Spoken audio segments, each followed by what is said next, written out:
Bom, gente, então bom dia, né, oficialmente a todos. Vamos dar início à nossa 10ª discussão online do GP Kaizen, né? Um prazer estar aqui com vocês mais uma vez. E hoje vamos seguir na nossa sequência de reuniões, né, sobre o tema do artigo científico, né? Chegamos na conclusão. Vamos falar hoje sobre conclusão e resumo. E finalizaremos essa série sobre os artigos científicos na próxima semana, com uma última reunião sobre título e escolha da revista, certo? Para melhorar a nossa experiência, eu peço para quem não estiver falando, né, deixar os microfones mutados para não ter interferência, e aí no momento que forem falar, a gente faz, né, essa dinâmica de desmutar. Antes da gente começar, a partir de hoje a gente vai fazer um controle da frequência a partir do chat, certo? Porque a gente tem como salvar o chat e fica uma coisa mais oficial. Então, eu vou colocar uma mensagem lá no chat para como que vocês vão registrar a presença de vocês. Então, vocês vão usar o hashtag presença seguido do nome completo de vocês, certo? Não esqueçam de fazer isso para que a gente registre a frequência para fins de comprovação de participação na reunião. Então, deixa eu só compartilhar minha tela com vocês.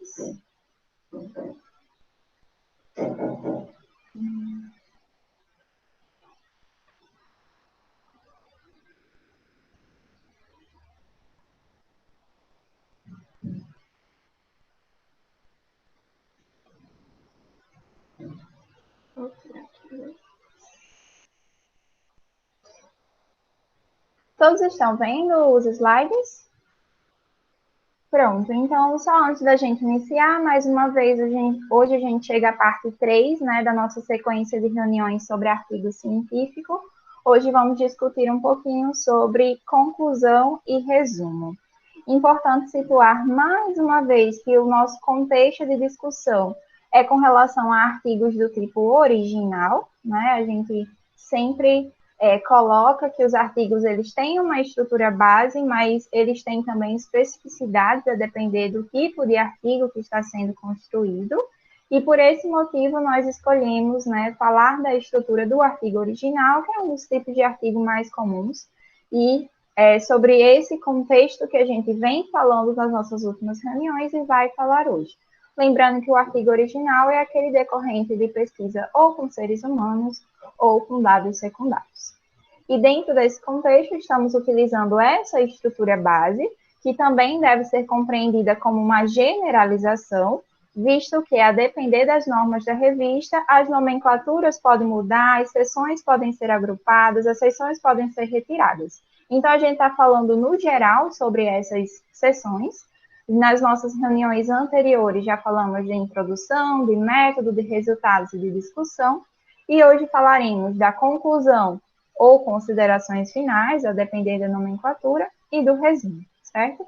Lembrando que a gente finaliza essa sequência de reuniões na próxima semana, quando falaremos do título e da escolha da revista, ok?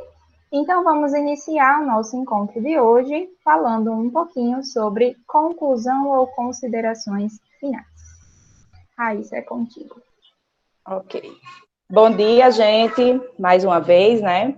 Então, como o Pétala já fez essa introdução, hoje a gente parte para discutir um pouco das considerações finais ou conclusões, trazendo para vocês algumas dicas de redação visando a construção desses elementos, dessas seções, em um artigo original.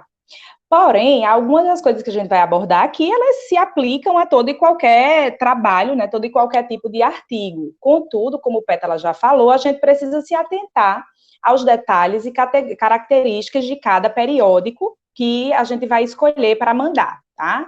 Para enviar o artigo. Pode passar, Pétala. Então, considerações finais ou conclusão, o próprio termo já gera um pouco de dúvida nas pessoas, né? Então, a gente vai abordar um pouquinho aqui quais as diferenças desses dois termos, né? Enfim, em suma, mas esta é uma seção dentro de um artigo científico que ele busca sintetizar os achados e aponta as contribuições esperadas daquele seu trabalho. A gente já vem discutindo esse tema, a gente hoje retoma nessa nossa 10ª reunião, há um tema que a gente discutiu lá na nossa primeira reunião, no dia 20 de março, quando a gente abordou dicas sobre a construção de artigos científicos, e hoje essas dicas, elas são um pouco mais aprofundadas. Então, alguns aspectos muito importantes a gente discutir, quando a gente está falando de conclusão ou considerações finais, é que esse termo, a escolha dele, vai depender das normas da revista, né? Algumas revistas, mesmo pesquisas qualitativas, elas querem que você ponha o nome conclusão, e aí não há muito espaço para a gente discutir quando a revista diz, né? Você tem que colocar o nome conclusão, então eu vou seguir a norma dela. Mas, em geral, conclusão, ele é um termo que denota mais as pesquisas quantitativas, tá? Quando você trabalha com hipóteses e que aí você quer concluir aquele seu estudo. Já as considerações finais dão um caráter mais de não concluir, não fechar aquele tema, mas apenas trazer apontamentos de considerações. Eles são mais utilizados em pesquisas qualitativas. Como a gente já falou, isso vai depender das normas da revista, mas, no geral, a gente encontra esse contexto, tá? Conclusão em pesquisas quantitativas e considerações finais nas qualitativas. E aí, independente dele ser um artigo quanti ou quali, de uma pesquisa original que é quanti ou quali, ou de ser o termo utilizado, considerações finais ou conclusão, existem alguns elementos básicos que precisam conter nesta seção do artigo, e aí isso é comum a todos os tipos de estudo. Então, os três elementos básicos que precisam conter nessa seção são a resposta ao objetivo, as limitações do seu estudo e as contribuições esperadas. Com relação à resposta ao objetivo, a gente não tem que estar criando coisa nova ali, não. É simplesmente trazer uma síntese daquilo que o seu trabalho encontrou, qual foi a resposta que você deu àquele objetivo que você se propôs a trabalhar, né? E aí, ao final, a gente traz alguns exemplos, mas só para que fique claro que esses três elementos, eles não podem faltar em uma boa conclusão. Então, uma conclusão, ela não precisa ser uma das seções maiores do trabalho. Não, uma conclusão semelhante ao que a gente faz na introdução, né? Ela é para ser enxuta, ela é para ser, do jeito que a introdução a gente já discutiu, que é para ser uma apresentação atrativa, a conclusão, ela é para ser uma síntese, e aí trazendo algumas limitações e as contribuições, mas ela não precisa ser uma coisa muito extensa, tá? E aí, alguns erros básicos que, por vezes, a gente se depara ao ler alguns trabalhos científicos, são de elementos que se coloca nesta conclusão e que eles não deveriam conter nessa seção, não cabe nessa seção. Por exemplo, eu não abordei determinado conteúdo, determinado tema, determinado elemento no meu manuscrito inteiro, desde o meu título até meus resultados de discussão, e aí eu trago um elemento novo na conclusão. Não, a conclusão não é o momento, não é o local, a sessão de se trazer elementos novos para o manuscrito. Outra coisa que também é comum da gente estar se deparando é o uso de citações na conclusão. E aí as pessoas acham que precisam concluir citando alguma coisa. Não, a citação você faz até o momento das discussões. Então, quando você apresenta seus resultados e discute seus resultados, é ali o momento onde você vai trazer mais citações, dialogando essa literatura, né, com os seus achados. A conclusão, não. Ela não se presta a este papel, tá? Pode passar a pétala. E aí, aqui, um exemplo, a gente optou por trazer tanto exemplos de pesquisas qualitativas quanto de pesquisas quantitativas, para que vocês percebam que as considerações finais ou conclusão, elas são enxutas. Você percebe aí este exemplo, ele não chega a dar 2 laudas, né? Então, se você percebe uma lauda e um pouquinho mais de uma lauda e meia, com alguns parágrafos muito bem encadeados, que eles vão trazer aquelas respostas que a gente discutiu lá. O que é que ele vai trazer? Ele vai trazer a resposta ao objetivo.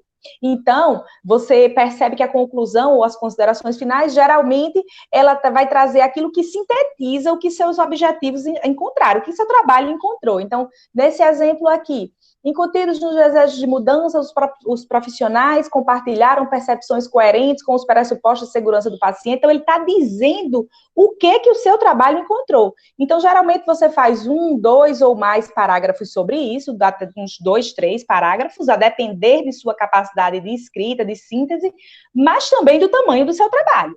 Porque, às vezes, a gente tem uma pesquisa qualitativa que nos traz muitos dados, e tudo isso depende também. Algumas pesquisas, alguns trabalhos, eles vão se transformar em mais de um artigo. Então, quando você faz para uma pesquisa um único artigo e a sua pesquisa ela era um pouco maior, então, obviamente, o tamanho dessa seção ela vai aumentar um pouco, logicamente que guardando as regras sempre do tamanho que a revista ela vai, o periódico ela vai orientar, tá bom? Outra questão que se aborda são as limitações. Toda boa conclusão, ela aponta as limitações. Ninguém pode achar que o seu trabalho, por mais que a gente se detenha muitas vezes por muito tempo nele, e é o meu TCC, eu passei a minha faculdade fazendo, ou é a minha dissertação, é a minha tese, ela não tem limitações. Ela tem. Toda pesquisa tem limitações. Até um ensaio clínico controlado, randomizado, duplo cego, tudo. Todas as pesquisas, elas precisam trazer as suas limitações, e isso entra nas conclusões ou considerações finais, tá? E o que seriam essas limitações? Seria aquilo que seu estudo não consegue ou não conseguiu avançar naquele sentido, porque talvez não fosse o objetivo dele, ou porque foi uma limitação real que você não conseguiu, vamos dizer assim, resolver, tá? Então, nesse exemplo aqui, ele trata-se que, enquanto limitações do estudo, ressalta-se que os resultados apresentados são reflexos de uma realidade local, impossibilitando sua generalização. Isso é uma limitação que a gente precisa apontar no nosso estudo. Quando a gente faz uma pesquisa, como que trabalha, no exemplo qualitativo, eu estou trabalhando com percepções, eu estou trabalhando com sentimentos, eu estou trabalhando com alguma coisa, e eu faço em um contexto específico, e não é o objetivo da pesquisa qualitativa extrapolar os resultados, mas isso eu posso entrar como uma limitação do meu estudo, tá?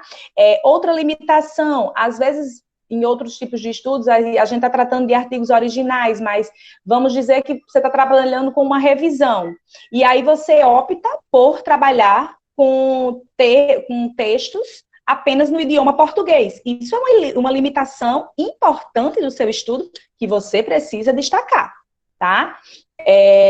Eu acredito que talvez alguns objetos de estudo, nesse momento que nós estamos vivendo de pandemia, em que muitas pesquisas elas estão sendo prejudicadas nesse momento. Então, pesquisas que tinham coletas de campo, hoje as coletas elas estão tendo que ser reorganizadas. Então, quem ainda tem um tempo para fazer isso, ele vai aguardar esse momento se normalizar. Quem não tem esse tempo vai ter que traçar novas estratégias para poder fazer essas coletas. E aí, isso pode talvez entrar como uma limitação do seu estudo, tá? Outra questão importante é trazer as contribuições. Que contribuições este seu trabalho, ele vai abordar? Ele busca ou ele trouxe? Tá? Em alguns tipos de trabalho, essas contribuições, elas podem entrar até como implicações, né? Implicações para a prática, implicações para o ensino. Então, assim, em que esse seu trabalho, ele vai contribuir com o avanço da ciência? Porque a gente não faz um trabalho científico só para publicar, como a gente já discutiu muito bem aqui. A gente faz um trabalho para que esse trabalho traga uma contribuição naquele tema específico que você discutiu, aquele seu objetivo, aquela questão que você, ou questões que você buscava responder. Então, aí, quais são as suas contribuições, tá? É como se fosse assim, a sua pedrinha que você coloca lá no conhecimento científico, e isso é importante que se destaque no seu trabalho. Pode passar? Esse aqui é um outro exemplo, tá? Um exemplo de pesquisa quantitativa, tá? E esse exemplo, eles já percebam que ele não traz mais o nome considerações finais, ele traz o nome conclusão. Muito provavelmente, isso também faz parte das normas do periódico, tá? E aí, mais uma vez, ele traz a resposta ao objetivo, lembrando que a forma de escrita, ela é diferente, porque aqui a gente já percebe na descrição, na síntese dos seus objetivos, do que você resultou, essa sua pesquisa, que ela já traz a palavra hipótese. Então, quando a gente trabalha com pesquisa qualitativa, a gente não está se buscando necessariamente trabalhar com hipóteses. E aí, a quantitativa, ela já traz no seu primeiro parágrafo que a hipótese desse estudo foi confirmada, o conteúdo, tal, tal, tal. Então, isso é uma coisa importante de se ter, tá? Em alguns momentos, ela vai ser um pouco maior ou um pouco menor, a depender dos objetivos que você tinha para esse trabalho e também do tamanho dessa sua escrita, dos achados que você encontrou. Outra questão, ele também aborda as limitações, tá? Que limitações foram essas? Ela vai trazer aquilo que o seu trabalho não conseguiu avançar. E aí, essas limitações, elas são importantes de conter, tanto em pesquisas quali, quanto em pesquisas quanti, porque elas podem, inclusive, orientar novos estudos. Uma limitação no seu estudo pode fazer com que alguém que olhe aquele seu estudo diga, poxa, ela não conseguiu avançar nisso aqui. Então, eu vou trabalhar este tema, ou aprofundar, refinar, tentando superar essas limitações. Ou talvez, até mesmo você, em um outro momento, se debruçar novamente e tentar resolver aquelas limitações quando elas são possíveis de resolver. Tá? Do mesmo jeito, trazendo as contribuições que são comuns, aí eu não vou repetir, porque é aquilo que o seu trabalho avança, tá? Pode passar, Pétala? Então, em geral, a escrita dessa seção, conclusão ou considerações finais, ela tem algumas características básicas, independente do que você trabalha. Ela precisa ser uma escrita concisa, ela tem que responder o objetivo, ela tem que apresentar as limitações, sugerir novos estudos, apontar potenciais contribuições, tanto para a área do ensino, da pesquisa, da assistência, da gestão. Poxa, você fez uma pesquisa, você fez um trabalho, em que esse trabalho se insere? Em que ele inova? Em que ele avança? Tá? Não apresentar elementos novos, nem citações, isso aí é uma regra, não é algo que a gente precisa seguir. E, por vezes, quando a gente pega alguns trabalhos, aí a gente vê na conclusão uma coisa nova, a gente diz, Jesus, por que isso não está na discussão? Se isso é algo importante, interessante, que você quer apresentar, acrescenta na sua discussão, faz ele dialogar com os seus dados, tá? Com os seus resultados. E aí, sempre a gente observa que precisa verificar exaustivamente as normas da revista quanto aos elementos que devem ser apresentados, tá? Especialmente aquela seção com normas mais diversificadas. Por quê? Do jeito que a gente discutiu lá, resultados de discussão na reunião passada, tem algumas revistas, mesmo qualitativas, que elas exigem que você coloque uma seção para resultados e uma seção para discussões. Tá? Então, resultados e discussões juntos aparecem em outros tipos de periódicos, outras normas. E aí a gente sempre precisa verificar as normas, tanto as normas no tocante à nomenclatura, se será conclusão ou considerações finais, quanto também o que conter. Tem algumas revistas que dizem que os conflitos de interesses devem ser inseridos dentro da conclusão. Outras que você faça uma observação em um outro tópico à parte. Tem outras revistas que não, que elas deixam livre, que você nem precisa colocar, coloca só na hora de submissão, entende? Não entra no texto. Então, tudo isso você tem que observar. Então, se a revista traz normas específicas que fogem a isso que a gente apresentou, obviamente você não vai dizer, mas o Kaizen discutiu que tem que ter isso, isso e aquilo, eu vou botar. Não faz isso, porque se você fizer, seu trabalho vai ser recusado e não adianta culpar o Kaizen, tá? Então, é só essa observação, pode passar, Pétala? E aí, em geral, um resumo, né, do que isso aqui seria uma forma de quando os avaliadores vão se debruçar sobre um trabalho, um artigo original para avaliar, o que é que geralmente as revistas esperam das conclusões ou considerações finais? Que respondam aos objetivos do trabalho e que estejam coerentes com o desenvolvimento e os achados do trabalho. Tá? Uma conclusão que discorre de um tema totalmente diferente daquilo que você abordou ao longo do seu trabalho, ela não vai guardar uma coerência. Ela não tem uma coerência, não vai ter uma articulação dessas ideias, e isso não é o que se espera de um artigo científico, nem de nenhuma pesquisa, tá? A gente está tratando aqui dicas para artigos, mas que isso extrapola também, né? Na verdade, isso é uma dica que você segue para pesquisas como um todo. Obviamente que quando você está fazendo um projeto de pesquisa, uma monografia, uma dissertação, vai ser um pouco maior, óbvio, depender da norma do seu programa, mas, em geral, contendo esses elementos, ela já se classifica como uma boa conclusão ou considerações finais. Pode passar, Pedro. Agora é com Lanúcia. Oi, estão me ouvindo? Me escutam? Pois bem, bom dia mais uma vez. E aí terminou a introdução, terminou o método, o resultado, as discussões, as considerações finais. Amém. A gente precisa fazer o resumo. E aí, a partir desse resumo, que vai ser submetido a uma revista, tem que ser construído de acordo, evidentemente, com as normas, como vai ser discutido na próxima reunião, mas contendo, tal qual a Raíssa já falou, alguns elementos básicos que a gente vai discutir agora. Bom, resumo é o cartão de visita do manuscrito. Então, ele não pode ser tão longo, ele não pode conter informações que não estão no artigo, que não estão na pesquisa, e é ele, junto ao título, que vai ser prioritariamente, inicialmente avaliado pelo editor da revista. Então, se o resumo já não está de acordo com as normas da revista, já não está bem estruturado, bem organizado, ainda que o manuscrito esteja, de cara o artigo vai ser negado. Pode passar. E, a depender do tipo da revista, há um modelo de formatação. No entanto, quase sempre, sobretudo na área da saúde, os artigos utilizam essa estrutura básica. O resumo, por sua vez, ele pode ser estruturado ou não estruturado. A gente vai mostrar, seguir um exemplo de como é um resumo estruturado e de como é um não estruturado. Em síntese, evidentemente, é um resumo, então tem que ser curtinho. São de 150 a 200 palavras. Tem revista que diz até 500 caracteres, mas em síntese não passa de uma lauda, meia lauda, é pequenininho.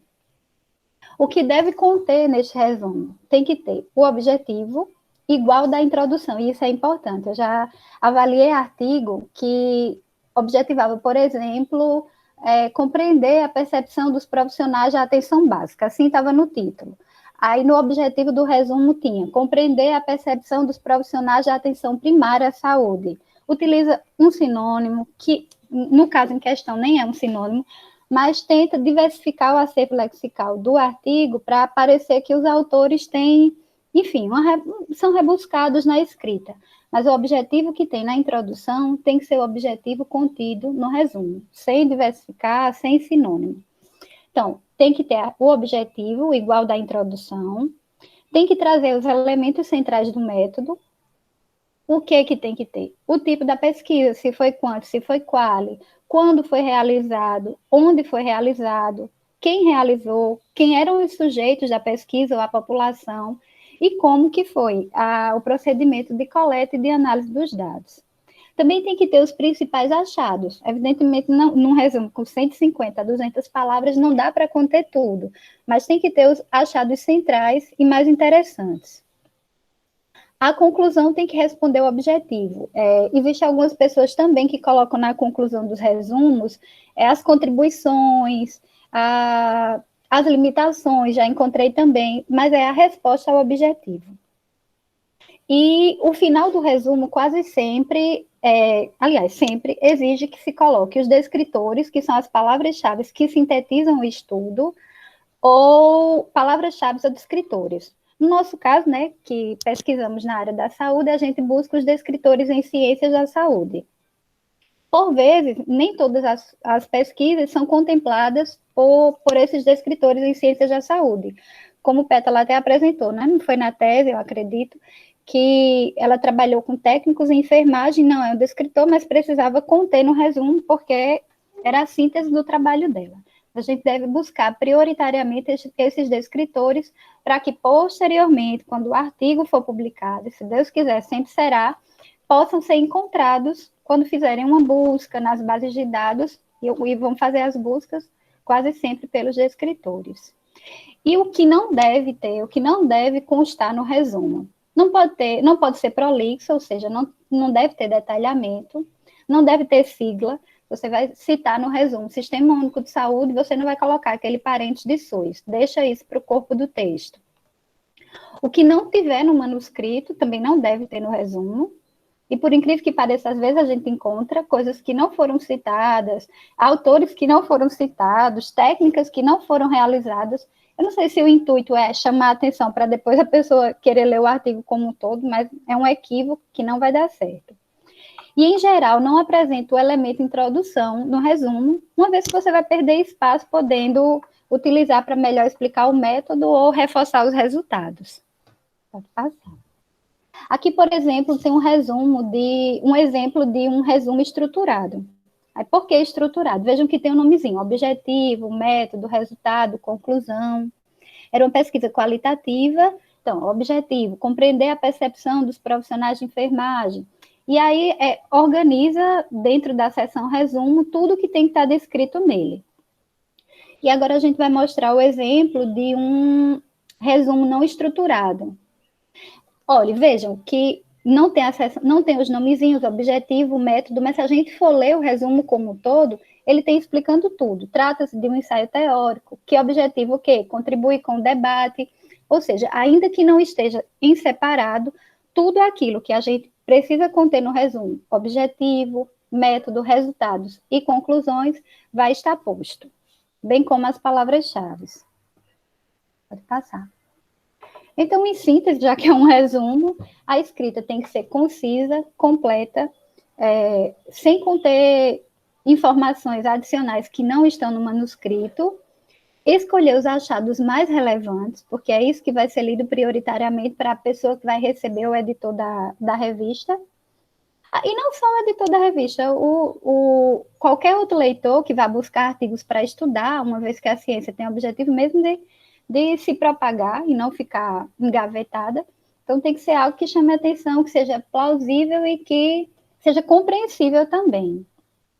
Escolher adequadamente as palavras-chave e os descritores, ou seja, olhe para o título e vê se os descritores estão coincidindo com o que se propõe a fazer, o título e o objetivo. E lembrar que um processo inicial, aquilo que eu já havia falado, o leitor avalia o título e resumo para continuar com a leitura. Então, um resumo ruim, um título que não informa, ele já vai ser descartado de cara. Ou vai gerar muita dúvida para quem vai procurar. A gente está fazendo um Scoping Review e eu achei uma pesquisa cujo título é Quem vai cuidar de Rose? Aí quem vai cuidar de Rose o quê? Jack, do Titanic, não sei. Ou seja, não estava muito claro, não dava para a gente supor que tipo de estudo era. E aí, nem o resumo dizia. Então, é importante a gente se atentar para isso. Bom, e aqui tem um exemplo de checklist de um resumo, e vai mais ou menos assim para os pareceristas da revista. O resumo que foi lido, determinado manuscrito, ele contém informações suficientes? Sim, não ou em parte? Ele contempla os passos do objetivo, metodologia, resultado e conclusão? Sim, e aí não caberia, mas existem pessoas que tentam discutir os achados ou um determinado achado no resumo. Não vai conseguir, vai ficar inadequado e incompleto. E os descritores são adequados ao artigo, possuem relação com o título e objetivo do estudo? Sim, não e em parte. Quando vem em parte, a pessoa pode até ter uma esperança de consertar e ressubmeter. Mas se for não, desista. E tente fazer para mandar para outro canto. Acho que em síntese é isso, né? Do resumo. Tem umas dicas bônus. Eu posso falar as dicas bônus. Cadê? Então, com relação às dicas bônus, né? A gente trouxe quase que uma síntese das nossas últimas reuniões, né? Obviamente que a gente ainda falta um elemento do artigo, que é o título, mas a gente deixou como uma cerejinha para a gente discutir no próximo encontro, né? E aí uma síntese de tudo que a gente vem discutindo até agora, né? Como dicas em geral para vocês. Então, lembrar que o artigo, né, tudo isso que a gente falou, de dicas de cada uma das sessões, ela não se dá apenas no momento da escrita, mas ela deve se dar antes da escrita, né? Então, planejar essa escrita de uma forma, né, em que você planeje o que vai conter em cada uma das sessões antes mesmo de escrevê-las, né, para que você tenha uma coerência entre esses elementos da escrita. Então, isso é muito importante. E aí a gente já deu algumas dicas de instrumentos fundamentais de serem utilizados, né, nesse processo de planejamento, que é algo que a gente utiliza enquanto pesquisadores do Kaizen e que a gente dá como dica para vocês, que a gente acredita que otimiza muito esse processo de planejamento, e todo o processo de escrita, ele é facilitado por um processo de planejamento, né? Então, os dois elementos que a gente sempre dá a dica para vocês utilizarem é o protocolo de pesquisa, né, que é o primeiro elemento que deve ser feito, né, antes mesmo da coleta de dados. Então, um protocolo que padronize o seu método, e o sumário comentado da escrita do artigo, né? Então, o sumário comentado nada mais é do que uma esquematização, como se fosse um mapa mental, né, de cada uma das sessões do seu trabalho, né? O que você espera colocar em cada uma delas, para que haja coerência, coesão entre esses elementos, né? Para que o seu artigo ele não seja uma colcha de retalhos em que as sessões elas não conversam entre si. Uma outra dica que a gente deu para vocês, e aí lembrem que a gente sempre usa a nomenclatura dica, certo? Não é regra, é dica. A gente está aqui se colocando enquanto pesquisadores e compartilhando experiências com vocês. Experiências que para a gente dá muito certo, né? Pode dar certo para vocês, mas pode não dar também. Pode ser que vocês, né, possam compartilhar com a gente o modo que vocês fazem, que pode ser interessante também, né, nesse momento de diálogo.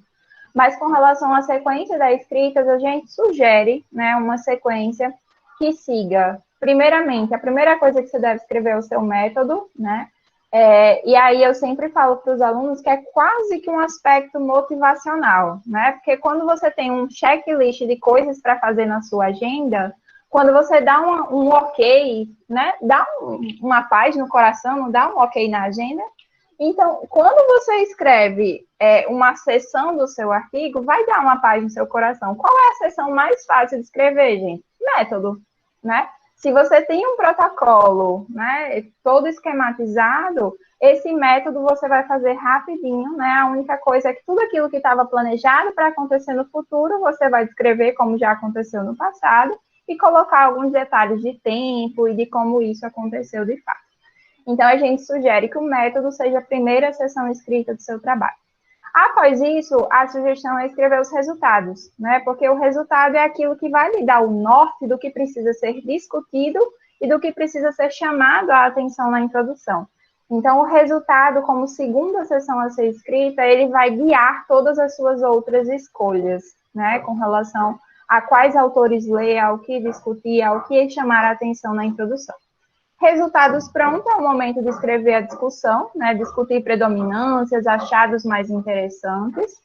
Depois disso, escrever a conclusão, que como a professora Raíssa ela falou, ela sintetiza, né, os seus resultados, respondendo ao seu objetivo.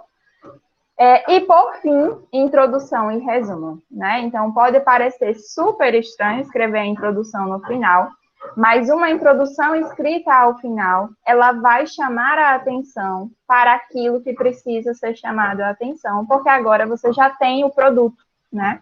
Então, se o objetivo da introdução é apresentar de forma atrativa o seu produto, se você não tem o produto, pode ser que haja uma incoerência entre esses elementos. Então, por isso que a gente faz a sugestão da introdução ser o penúltimo elemento, porque, obviamente, o resumo precisa ser o último, né? Se o resumo, ele sintetiza tudo, o tudo precisa estar pronto. Então, ele é o último, né? E como a professora Lanúzia falou, gente, não tem nenhum segredo, né? É sintetizar o que está ali dentro, sem invenções, sem novas palavras, sem novas discussões, né? É sintetizar o que está ali dentro. Eu já tive muitas vezes vontade, ao fazer revisões bibliográficas, né, Scopus Review, que a gente faz bastante, já teve muitas vezes vontade de ter um PROCON da área da pesquisa científica, né, em que a gente denunciasse falsas apresentações de trabalho, porque o que tem de resumo, o que engana a gente, né? O que tem de título que engana não é brincadeira, né? Então, se tivesse um PROCON do artigo científico, a gente denunciaria muitas coisas. Então, sejam sinceros, né? Apresentem o que de fato tem dentro do artigo de vocês. Chegou o membro do grupo mais fofinho, de lacinha. E aí, uma outra dica que a gente tem dado, né, com relação ao artigo científico, uma das principais limitações, sobretudo para nós brasileiros, que somos acostumados a escrever, né, bastante, ser prolixo, enfim, é o gerenciamento do espaço, né? Então, o artigo, ele tem essa limitação do número de páginas, e a gente precisa reconhecer isso, né? Então, como todo mundo aqui já falou, né, pesquisadores do Kaizen, não vale a pena bater cabeça com norma de revista. A gente tem que seguir norma de revista, né? Então, há um limite de páginas, sim. Em geral, artigos, eles não ultrapassam 15 páginas. E 15 páginas para você escrever um resultado de uma pesquisa de 2 anos não é fácil, né? De 1 ano, 2 anos, enfim. Então, a gente precisa aprender a fazer escolhas inteligentes nessa distribuição das páginas, certo? Como a gente já deu algumas dicas para vocês, priorizar aquelas sessões que são o coração do seu trabalho. Quais são as sessões que são o coração do seu trabalho? Método, resultados e discussão, certo? Elas são o coração do seu trabalho. Introdução e conclusão, elas têm que ser sintéticas, né? Então, não vai gastar página com introdução, ela é apenas uma apresentação concisa e atrativa, certo? E, claro, né, depois de todas as sessões escritas, é muito importante que haja essa revisão final. Na revisão final, a primeira coisa que a gente sugere que vocês revisem são os elementos da consistência interna. Né? Para quem não assistiu a nossa reunião de consistência interna, eu sugiro que assista, a gente já fez essa discussão, né? E que ela traz essa discussão sobre a necessidade de uma coesão entre título, questão de pesquisa e objetivo. A gente deixou aí marcadinho de amarelo o título, porque a gente vai voltar a dar algumas dicas sobre título, né, na nossa próxima discussão, que é o último elemento do artigo que falta de ser discutido. Um outro elemento muito fundamental, né, nessa revisão final é conferir se o método ele permite a replicabilidade, ou seja, conferir se ele está descrito e detalhado suficientemente de modo que o leitor ele consiga replicar esse método, se ele assim o quiser, certo? E, obviamente, elementos finais, certo? Verificar se aquilo que você apresentou no seu artigo, ele está fidedigno com o seu processo metodológico, né? Se ele traz uma escrita que permite que o leitor, né, ele conclua que o seu estudo seguiu robustez metodológica, né, que traz os elementos metodológicos necessários para ser compreendido, e que você foca na sua discussão e na sua conclusão nos avanços científicos, certo? Então, naquilo que a sua pesquisa traz, né, de discussão interessante para ser trabalhada, né, pela literatura científica, para ser continuada, para ser, né, contestada, mas que seja um avanço, né, que seja aquilo que foi principal resultado do seu trabalho, certo? Então, essas são algumas dicas bônus, assim, pensando no artigo como um todo, no artigo completo. E aí, vamos, então, para a parte mais importante, né, da nossa discussão, que é o diálogo. Então, quem quiser fazer algum comentário, alguma pergunta, use o chat para fazer a inscrição. Se não quiser falar no microfone, pode escrever a pergunta lá no chat também. E aí, agora a gente vai para essa discussão. Deixa eu interromper o compartilhamento. Ajeitar aqui a minha telinha. Pronto, já vi que Kisna está inscrita. Pode começar, então, Kisna. Pronto. Estão me escutando? Ok.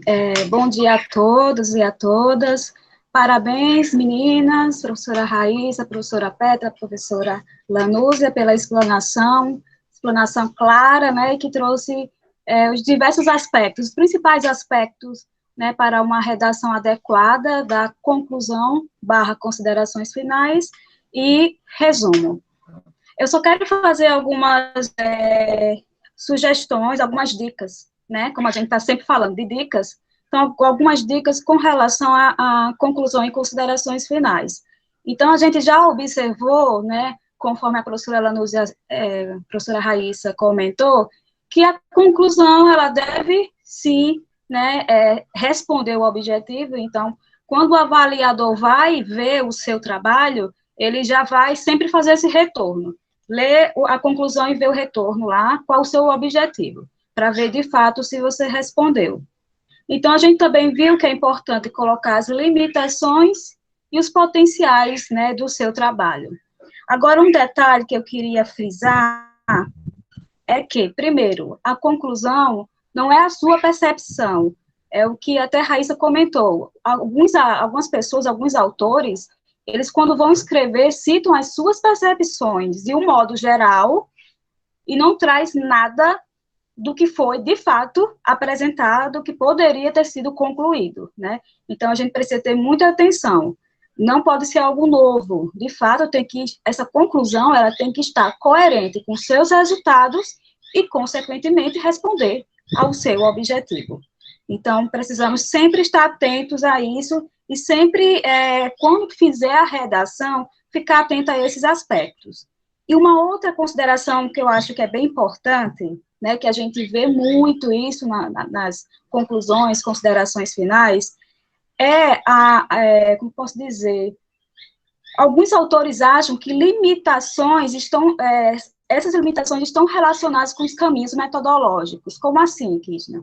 Eu coloquei que uma das limitações do meu trabalho foi porque eu não realizei uma pesquisa mais ampla em bancos e bases de dados internacionais.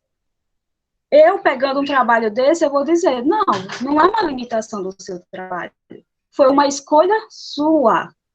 Então, limitação é diferente de caminho metodológico, certo?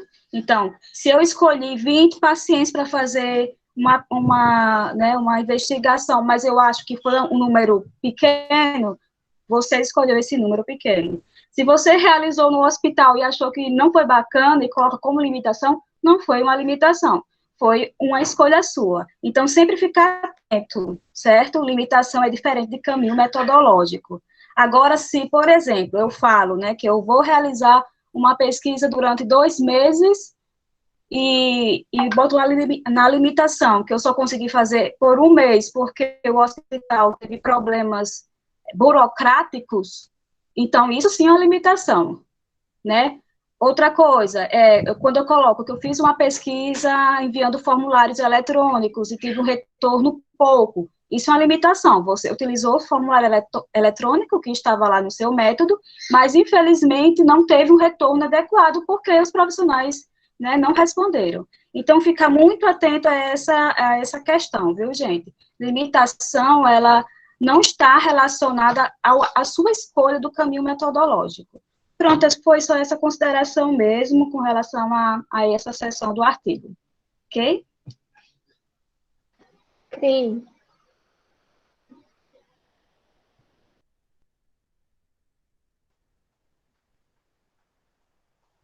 Me ouvem? Bom, gente, bom dia. Parabéns a todos os envolvidos na apresentação de hoje, como sempre, muito brilhante. Só alguns pontos que eu anotei aqui sobre a conclusão ou considerações finais. Por exemplo, tem algumas uma revista que nós costumamos mandar artigos para lá, que a limitação ela fica no final das discussões. E aí a gente já finaliza a discussão fazendo uma análise, uma reflexão sobre o que foi um dado limitante do nosso estudo, né? Eu coloquei aqui para a gente refletir que um dos estudos mais famosos da cloroquina, por exemplo, que foi publicado em uma revista de renome internacional, usou uma amostra pequena, mas como a professora Krishna falou, é uma limitação, porém foram os pesquisadores que escolheram essa amostra, né? Ele acaba não sendo tão fidedigno assim, devido à quantidade de pessoas que foram envolvidas. Infelizmente, esse estudo foi muito disseminado e acabou sendo tomado como um padrão. já foi retratado, né, já foi feito já retirou ele de circulação de tal revista. E sempre nas conclusões a gente deve estar buscando responder a algumas perguntas, como, por exemplo, qual foi o meu achado principal? Eu consegui responder ao meu objetivo? Então, eu começo a minha conclusão falando sobre isso, né? O primeiro parágrafo sempre com essa resposta. Depois vem as limitações, retratar uma realidade única, por exemplo, em artigos principalmente qualitativos, e no final fazer o fechamento dessa reflexão, né? E as possíveis contribuições, o que avança, ou até mesmo sugerir artigos futuros, que algumas vezes a nossa pesquisa, a limitação da nossa pesquisa é a sugestão para avançar no conhecimento em outra área.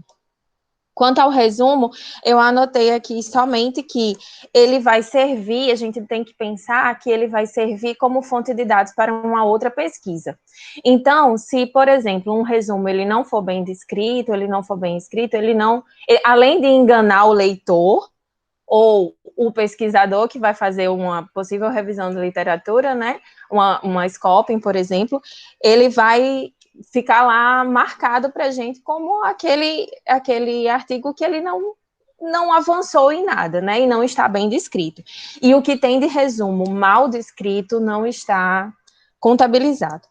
E a gente deve sempre estar condensando as principais informações da nossa pesquisa em um parágrafo único, né? Seja em um artigo, seja em um resumo estruturado ou não, a gente sempre tem que buscar condensar todas essas informações. Era só isso. Eu vi que Theo está inscrito e tem uma pergunta de Vilma. É sobre a pergunta de Vilma, Theo? Pronto, então pode falar. Também. Eu vou logo responder a pergunta de Vilma. Vilma perguntou aqui com relação ao editor, se ele faz análise inicial, caso ele tenha uma visão positiva para os pareceristas. É por aí mesmo, Vilma. A questão é que, para ele fazer uma primeira análise, ele vai ter um checklist que ele vai analisar, inclusive um desses apontamentos que está no checklist desse editor, para ele dizer se aquele artigo ele é bom para a revista. Nós encontramos ele nas orientações aos autores, né? Então a gente vai ter lá um checklistzinho que a gente até verifica ele antes de enviar. Então aquele até um ponto em que o editor ele olha e analisa, além da estrutura do artigo, que precisa estar adequado para a revista, ele analisa também o conteúdo, se ele se adequa ao que a revista ela quer publicar naquele momento, né? Que às vezes elas têm algumas edições complementares, então ele vai olhar se aquilo adequa, se está adequado, aí sim ele vai passar para, né, as avaliações dos pareceristas para que eles possam fazer um detalhamento daquele manuscrito. E aí vem aquele detalhamento que são os instrumentos, né, que são utilizados para fazer esse comparativo desses artigos, né? Nós temos Spies, Strobel, Correct, e a gente tem, entre outros, que são utilizados, né? Então, realmente, ele faz essa análise para depois ir para os pareceristas, certo? E eu queria só tentar sintetizar essa questão das limitações, que acho que é interessante, e eu particularmente, no período do meu mestrado, quando eu estava em sala, inclusive isso era a discussão e a gente tinha uma dificuldade de entender essa questão das limitações. E aí, assim, pensando que todo método ele pode gerar uma limitação. Não é que o método seja a limitação, que você colocou. Tipo, eu escolhi fazer tal coisa. Beleza, aquilo é o seu método, né? Só que o processo dele pode gerar essas limitações, e aí como o Cris colocou, ele citou até o estudo da cloroquina, por exemplo. O estudo observacional, no final das contas, ele sempre vai dizer que é necessário fazer tal coisa. Por quê? Porque é uma limitação do método escolhido, né? Então, a gente até geralmente aponta essas situações, né? Ou aí a gente vê também as condições em que nosso estudo vai ocorrer, desses problemas que se seguirão durante esse tempo, né? Eles vão provocar essas limitações no nosso estudo. Então, acho que seria mais ou menos isso que a gente está discutindo em termos de limitação. E aí, fica à vontade para vocês complementarem um pouquinho mais, vendo a necessidade. Só comentando com relação a esse processo, né, de avaliação da revista, é isso mesmo, né? Então, o editor, ele tem esse filtro inicial, tanto com relação às normas, né, que aí um artigo voltar porque não está adequado às normas, gente, é uma perda de tempo tão grande, né?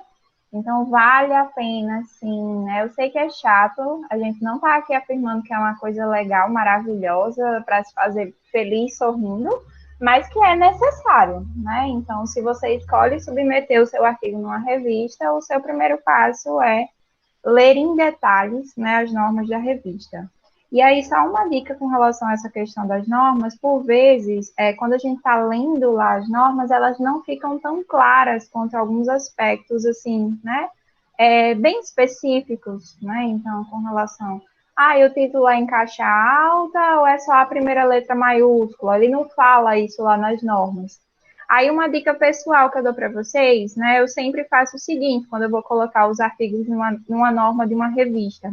Além de abrir as normas, eu abro um artigo dessa revista publicado na última sessão dela, certo? E aí eu vou comparando como que eu estou formatando o meu artigo e como aquele que foi publicado nessa revista está. Por vezes, aquela normazinha que não está detalhada, eu consigo verificar olhando esse exemplo da revista, certo? E aí, o editor, além das normas da revista, ele vai avaliar a pertinência para o tema, né? Como o professor Theo falou. E, gente, assim, com relação a quem entra nesse mundo, né, da submissão de artigos, a gente se acostuma a receber recusas, né? Isso é um processo natural, um processo normal, né? Talvez a primeira doa um pouquinho, a segunda você diz, não, tudo bem, né? A terceira diz, ai, que bom que recusou rápido, né? A gente começa a comemorar as recusas rápidas, porque aí a gente já pode ir bola para frente e enviar para outra revista. Então, a gente fica bem feliz quando há essa recusa por conta já do editor dizer não se adequa e não ter que seguir para um processo de parecerista que, em média, não é rápido, né, demora, e aí a gente esperar essa recusa de 3 a 6 meses, que é uma coisa bem normal. Então, a gente vai se acostumando, né, a primeira dor, né, até. Então, é importante a gente, né, fazer essa questão da leitura das normas, enfim, bem direitinho. E aí eu queria fazer uma última colocação, se alguém tiver mais algum... Quando há uma recusa bem fundamentada, infelizmente nem todas, Vilma. A gente tem algumas recusas que só diz assim, o parecerista avaliou que não se adequa e não diz como melhorar, né? Infelizmente, a gente tem muitas recusas nesse sentido. Quando é uma recusa, né, daquele parecerista que ele te aponta melhorias, essas são as melhores, né? Porque aí você consegue adequar, às vezes até resubmete na própria revista, que há essa possibilidade, né? Mas, infelizmente, nem todos os pareceristas, né, fazem esse trabalho que cabe a um parecerista. O parecerista, gente, só por curiosidade, não sei se todos sabem, são voluntários, pesquisadores voluntários, certo? Ninguém ganha nada por isso. Então, a pessoa, ela é convidada, né, muitas vezes por causa do seu currículo, né, pelo tema, enfim.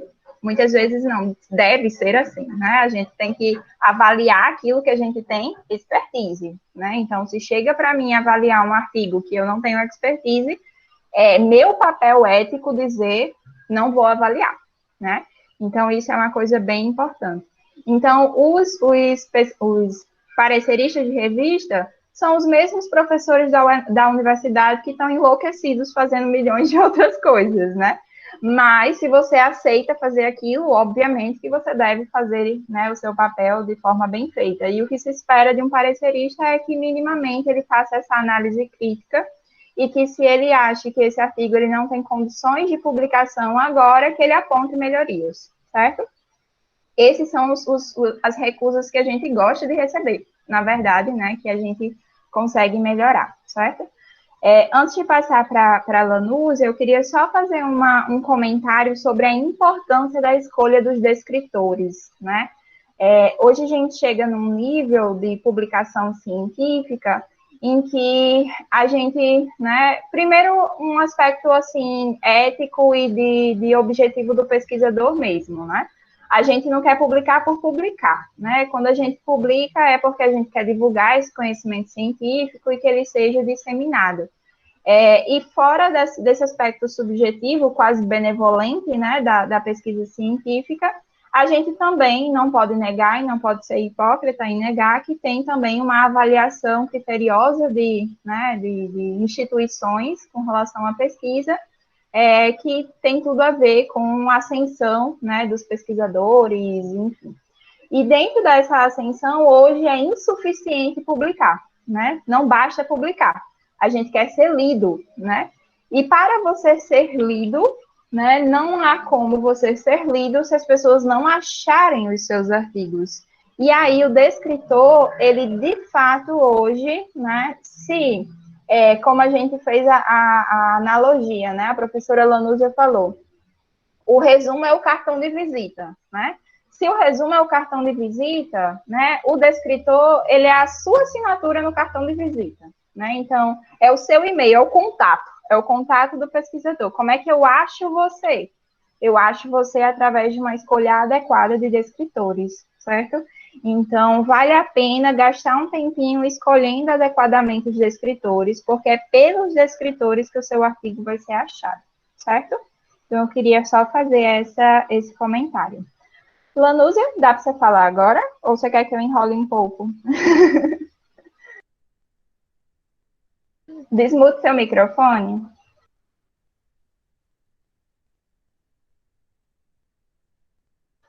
Alguém mais gostaria de fazer algum comentário, alguma pergunta? Calou. Deixa eu ver se eu consigo. Minha filha ficou Pode fome. falar, a gente Bom, acha ótimo. certa vez, só um minutinho.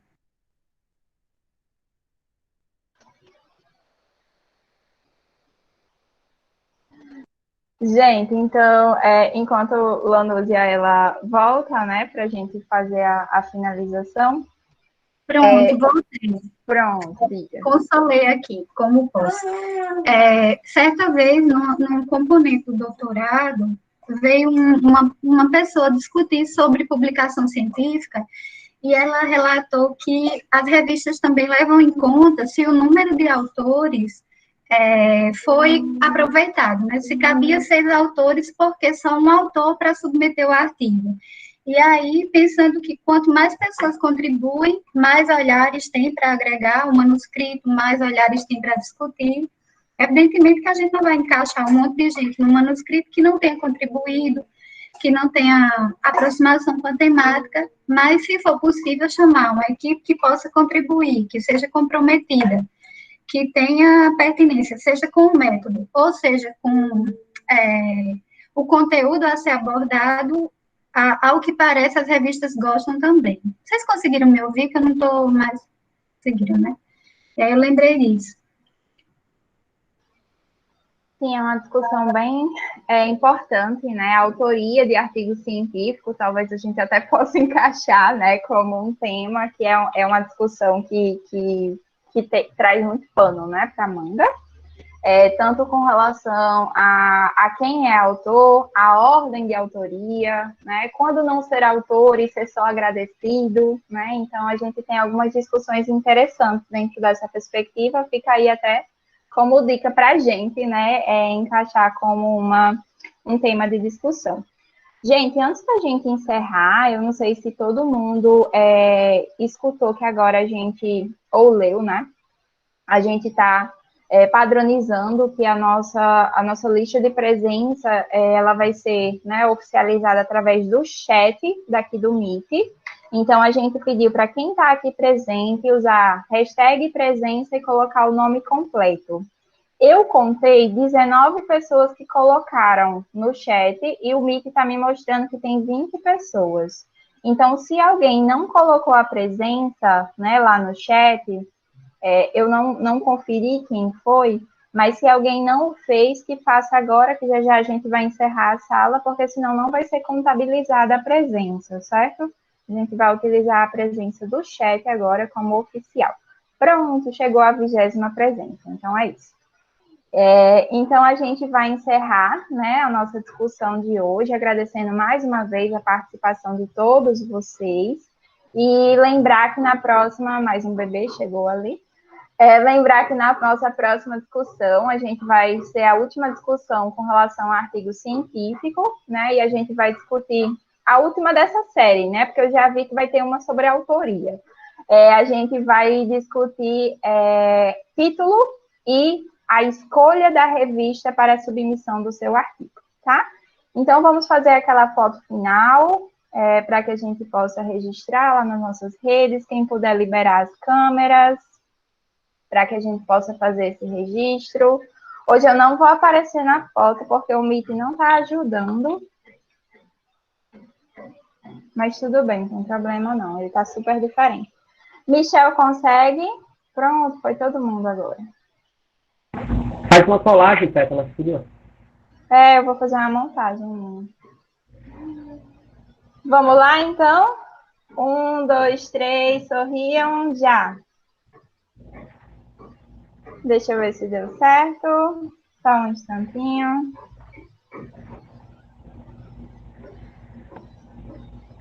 Deu certo, sim. Gente, então, muito obrigada por hoje. Acompanhem lá as nossas redes sociais e a gente vai se falando. Até a próxima semana.